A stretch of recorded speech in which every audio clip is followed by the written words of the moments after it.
Yeah, we'll just wait for a few people to get in here. It's a beautiful day here in the Sacred Valley in Cusco, Peru. I know you can't see it, but the river's right here beside me. There's a lot of water right now because it is rainy season here in Peru. Although it's summer, you get a little bit of rain usually every day or every night. But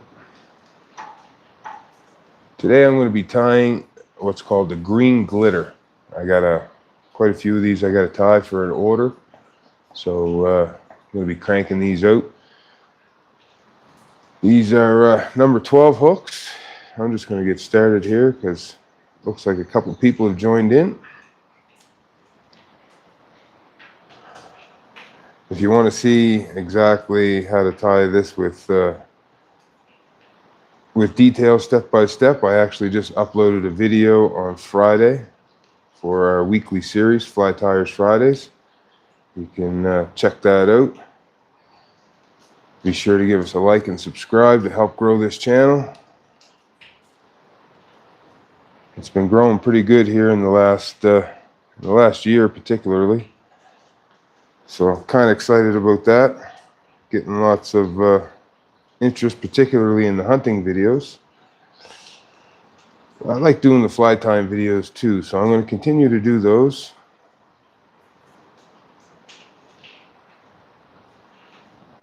But these flies here are going to be going to, some of them's going to be going to Labrador, and some of them are going to be going to Newfoundland or coming to Newfoundland with me for clients that are booked for 2026. So that's pretty good. We're pretty much booked solid for 2026, both in striped bass and Atlantic salmon. So we only got, I think, 7 openings left or something like that for striped bass, and completely booked for Atlantic salmon for 2026. So if you want to get in on some exciting Atlantic salmon fishing, I'll be opening the bookings up very soon for 2027. If you want to get your name on the list or you want to book that trip, reach out to me through my website, www.davidhartlinguiding.com. Lots of information there on Newfoundland Atlantic salmon fishing.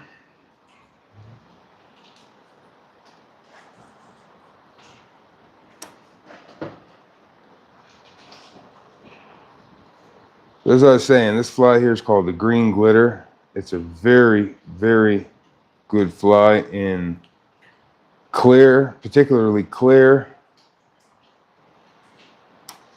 cold water. It's I'd probably say it's one of my top 5s probably. Get ahead of myself here. I gotta go green first. I guess I'm not awake yet this morning, although I've been up for hours. This is what I've tied already this morning. So I got all these tied, and I still don't have my my first cup of tea gone.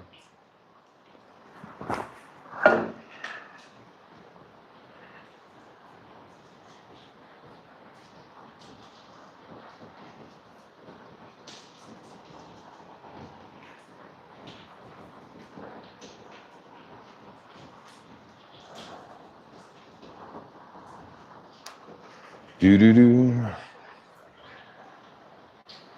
This is one material that goes in almost every Atlantic salmon fly that I tie for myself. Chartreuse crystal flash. This is a very bright fly. There's lots of chartreuse in it. The butt chartreuse. The tail chartreuse. As is the crystal flash. And then, like most wet flies for Newfoundland, moose hair. Some people like to use black bear for their flies. Black bear is a good material for some flies in some places. But Newfoundland and Labrador, but Newfoundland in particular, moose hair is by far the best wing material in most wet flies, such as green glitter, even the black bear green butt works really well. Blue charms, undertakers. I use moose hair in all of those flies. And my own invention, supper hangs. I don't know if many people know about that one, but there is a video on my YouTube channel you can watch on how to tie it. It's a very good fly for Newfoundland and Labrador. Never really had a lot of success with it in Nova Scotia over the years, but it certainly works in Newfoundland and Labrador.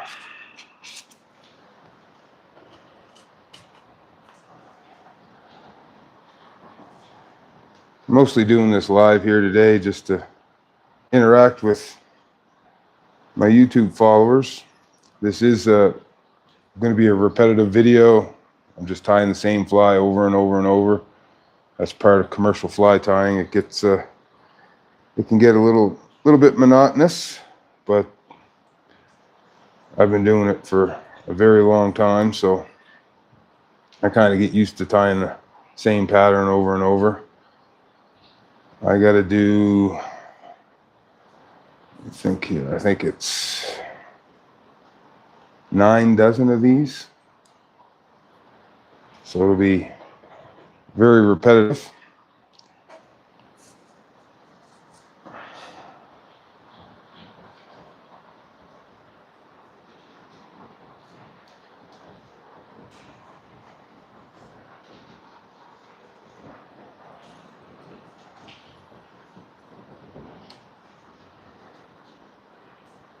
I won't be doing all 9 dozen on this video though. That'll take a couple days to do that. More than a couple days actually. But I will sit and tie the same fly until that pattern is done, or I run out of materials, which I shouldn't because I've prepared enough that I brought enough materials to do a lot of flies. As I said, I'm here in Peru. This is where my wife and we spend our winters now.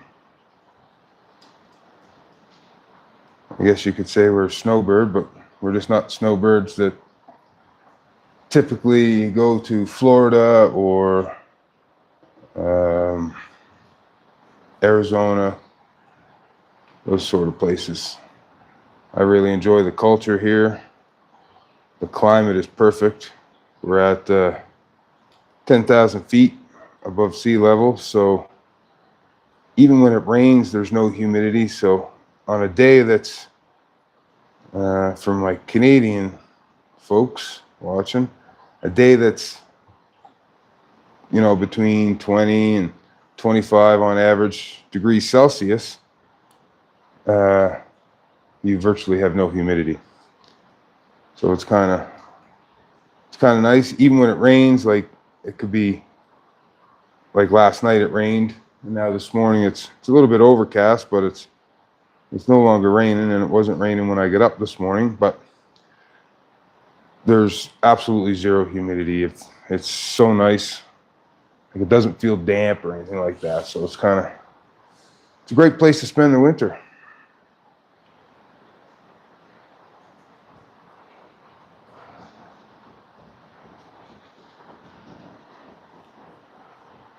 And then, as a lot of you probably know, I have a booking agency. So when I leave here in April, I'll be going to Mexico. I'm going to be checking out a new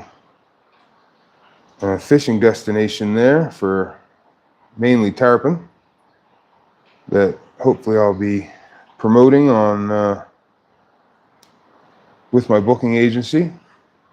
Pretty excited about that. I've spoke to the owner a couple of times. Great conversation. Seems like he's really got his game together. So We're going to head up and check it out in April, do some tarpon fishing in 3 different locations.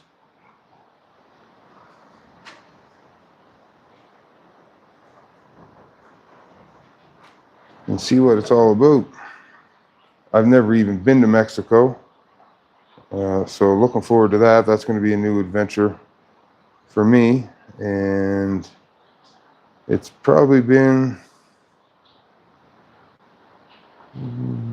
well, I would say 3 years, no, probably 4 years since I've tarpon fished, so looking forward to that. I love tarpon fishing. For anybody that's never done it, if you want a challenge, it's a great fishery. There's lots of places where you can catch big tarpon. This particular location is going to be mostly baby tarpon, which get up to, baby tarpon's considered anything basically up to like 25 pounds. Anything over that would be adults, and then you get your big migrators, which, you know, can be anywhere from 75 to 175 pounds, which is an enormous fish. Biggest one I've ever hooked myself was roughly around 100 pounds, and I didn't land it. I fought it for about 40 minutes before the hook finally popped out, but I'll be honest with you, it's fun to hook up into a fish that big, but when you're in hot, sunny weather and you hook a fish like that, boy, I'll tell you what, he can wear you out in a hurry.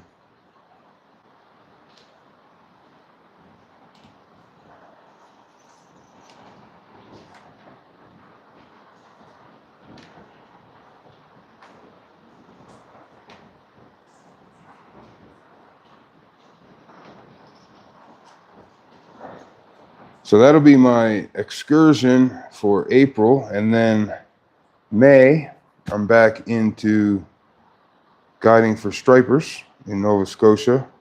We have an amazing fishery there for striped bass. It's mind-blowing, actually, how good it can be. We have quite a few fish that are over 40 inches. It's in a tidal river. And we get a lot of fish. It's a great fishery. The only downside to it is you are fishing brackish, muddy water, so you can't sight fish. You're basically blind casting to schools of fish that are usually stacked up in holes, which is also exciting. It's just a different experience. Most of my business in the striped bass is repeats year after year. A lot of the same clients coming back because the fishery is actually so phenomenally good. But people, I do get clients that, because we have international airport, which is Stanfield International Airport in Halifax. It's only about 20 to 25 minutes away from the airport where we launched the boat. And so I get guys flying from particularly and mostly the eastern seaboard, such as Boston, New York, those kind of areas, and then in Canada, Toronto, Montreal. They'll fly in just for the day. I'll pick them up at the airport, and they'll fish for, well, it's typically a 6 to 7 hour day, and we'll have a lunch on the boat. We'll have a few good laughs, and we'll pull the boat out. I'll take them back to the airport, and they catch a flight back that night. And some guys will stay for two days, but most of the guys that are flying in for one day are usually guys that are coming up to do business. So they'll usually stay for a day or two, and they'll usually fish with me most often 2 days. but I do have guys that fly up and they fish for one day and then they fly back home the same day. It's very convenient for a lot of people because I supply all the gear on the boat. So all you have to do is show up basically with a pair of boots or a pair of sneakers that you don't mind getting a little bit muddy or wet. And yeah, I supply all the rods, the flies, the lunch. So they just got to get on the plane, get off the plane, get in the boat, and away we go. So it's quite simple, and that is quite attractive to a lot of anglers.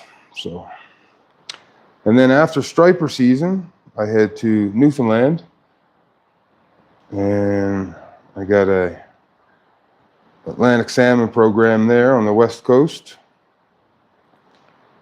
And like I said, I'm fully booked for that for 2026, so that's nice. And we'll spend. I'll be there for about 3 weeks myself, and then I'll be back in Nova Scotia, and then I have to get ready to head to Nunavik, up on the Delay River, and that's where I'll spend the majority of my summer. And that'll be roughly from about the 14th or 15th of July until about the 24th or 25th of September. Last year was the first year that I actually went up on the Delay and guided, because that particular camp hasn't operated in several years. So it wasn't open. And a good friend of mine decided he wanted to kind of take it over and open it up. So he asked me if I wanted to go up and guide. And so my wife and I both go up, actually. She's the camp cook. And yeah, so I'll be spending the majority of the summer in the subarctic in Nunavik on the Delay River, which you can also find information on my website about that. It's quite a unique place. It's like most Atlantic salmon destinations, absolutely beautiful. Like the old saying goes, Atlantic salmon don't live in ugly places. And for the most part, that's true.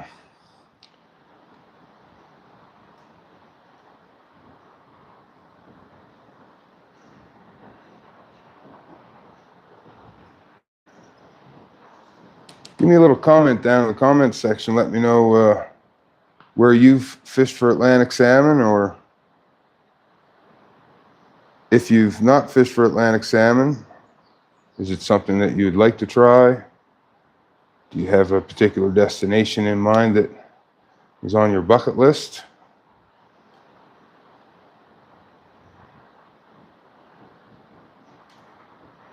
I've been very fortunate.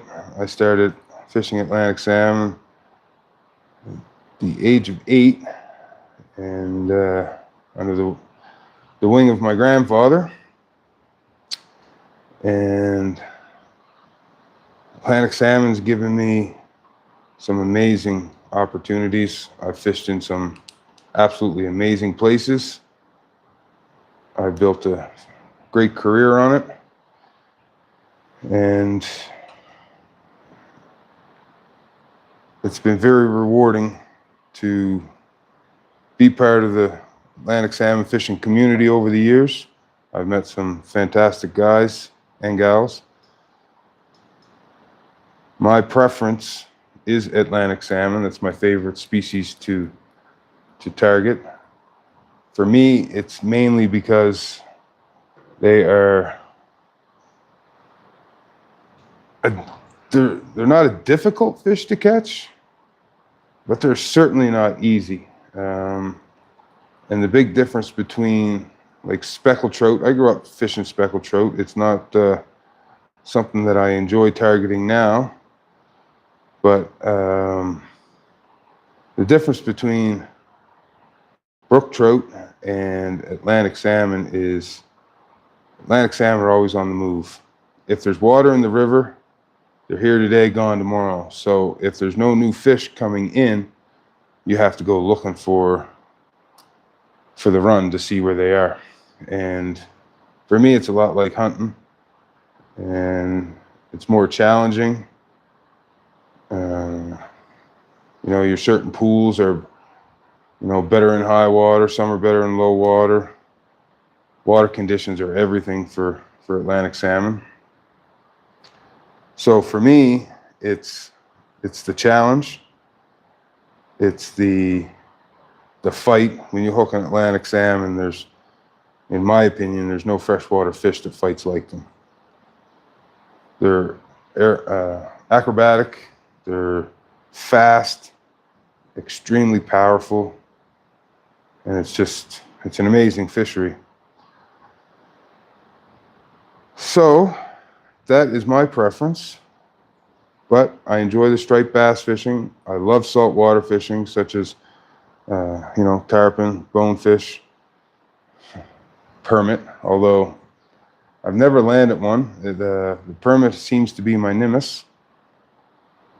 But my bucket list trip, if I could do any trip, if I won the lottery tomorrow, I'd be going to fish giant trevally in the Seychelles Islands. That's my bucket list trip of a lifetime. So that would be a special adventure for me. Hopefully someday I'll get there. But it's not a cheap adventure. It's halfway around the world from where I live, and usually it takes about, with transfers, and you can't fly to the islands, you have to take a boat, so that would involve, flying halfway around the world, probably 3 or 4 different flights, and then onto a boat to transport you pretty much halfway out into the Indian Ocean, where you would then get off on what they call atolls, which are basically small little islands with not a lot of people on them. But it would be, for me, the fishing trip of a lifetime. So I'm just going to do one more fly here before I end this live session. If anybody has any questions, please feel free to either comment down below, or you can reach out to me through my website. Email's on there. Currently, if you want to have a chat, because I'm in South America, my Canadian number doesn't, I don't actually turn it on because it's extremely expensive to use here. I just basically have a local number. But it's, WhatsApp is a great way to reach out to me. Facebook Messenger, Instagram, any of those would be the best bet. Currently, excuse my reach here, I'm just getting some more floss material.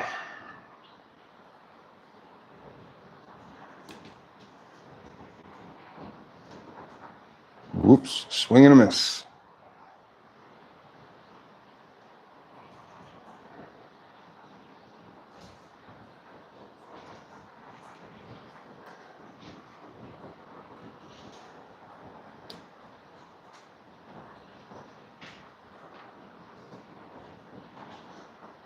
And if you want to leave in the comments, I always love talking to people about what they're doing. Let me know what trips you might have booked this year, what your favorite destination is, your favorite species to fish.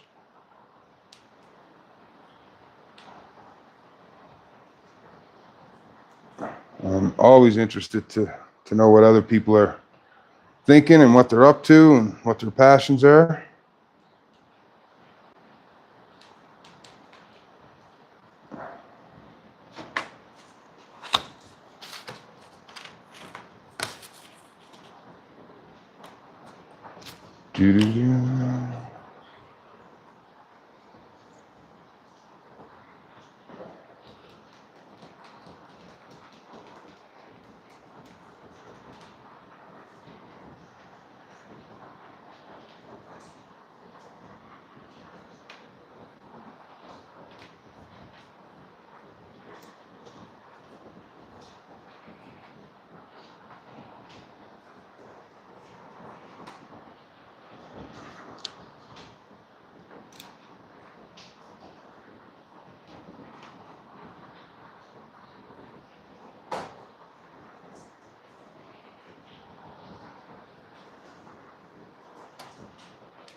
And we're almost complete this one.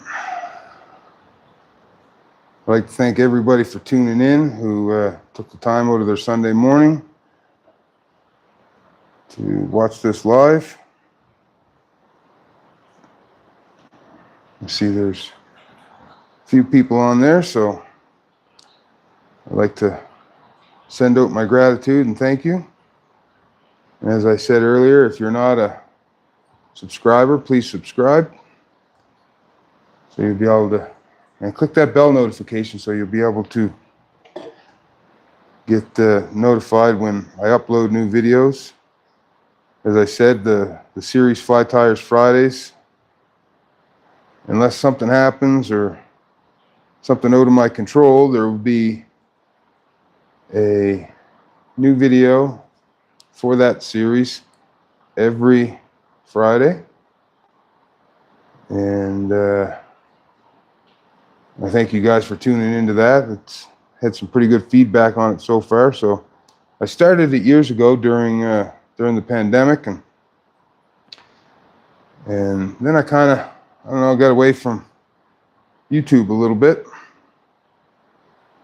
but I got back into it about a year ago, and I actually really enjoy making these videos, making all the videos. So filming the moose hunts and the fishing adventures and stuff like that. So, and it appears that people like watching them, so I decided to get back into filming everything that I do. Well, I already filmed everything that I did.